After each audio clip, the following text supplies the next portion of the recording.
পার্বত্য চট্টগ্রামে ৩ জেলা খাগড়াছড়ি, রাঙ্গামাটি ও বান্দরবানে ভ্রমণ নিষেধাজ্ঞা দিয়েছে স্থানীয় প্রশাসন। রোববার বিকেলে রাঙ্গামাটির জেলা প্রশাসক মোহাম্মদ মোশাররফ হোসেন খান বিষয়টি নিশ্চিত করেন।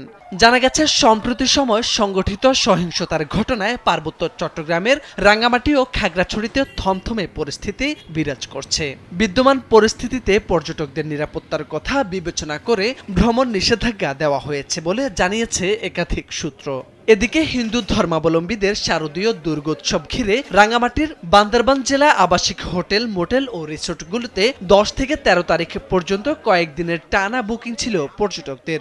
ভ্রমণের জন্য ট্যুরিস্ট গাড়িও আগাম বুকিং করেছিলেন তারা, কিন্তু হঠাৎ সিদ্ধান্তে বুকিং বাতিল হওয়ায় পর্যটন সংশ্লিষ্টরা বড় ধরনের ক্ষতির সম্মুখীন হবে বলে জানান তারা। এর আগে 4 অক্টোবর থেকে অনির্দিষ্টকালের জন্য পর্যটকদের ভ্রমণে নিরুৎসাহিত করা হয়েছে। এবার পার্বত্য 3 জেলায় আগামী 8 অক্টোবর থেকে 31 অক্টোবর পর্যন্ত নিষেধাজ্ঞার আওতায় এলো।